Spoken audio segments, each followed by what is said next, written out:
Family and friends flocked to St. Francis Xavier Cathedral today to say final goodbyes to former Member of Parliament, 84-year-old Earl Thompson Sr. Arladon Davis attended this morning's service. It was a somber memorial at the St. Francis Xavier Cathedral on Friday morning as dozens of politicians, friends, and well-wishers joined grieving family members to say final goodbyes to 84-year-old Earl Thompson Sr.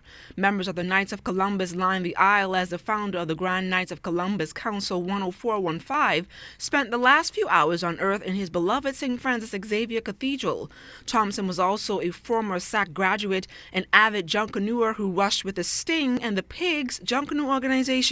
Delivering the gospel was Father Glenn Nixon, who reflected on the first time he met Thompson in the early 1990s. He said Thompson was an honest man, deep in the faith, and whose heart was in the right place. He was quite engaging when it came to the celebration of the Holy Mass and the Catholic faith. From time to time, he would approach me about the absence of Latin in the Mass, or about how lectors were not doing their jobs properly. He was a devout Catholic who kept an eagle eye on everything. Rain or shine, Earl Sr. was in church.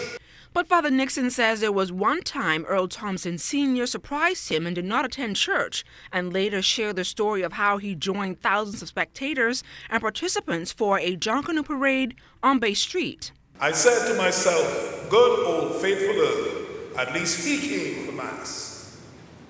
Because I was so happy to see him, I stood and watched as Earl came out of his car. I noticed when he came out of his car, he was wearing his junkanoo outfit.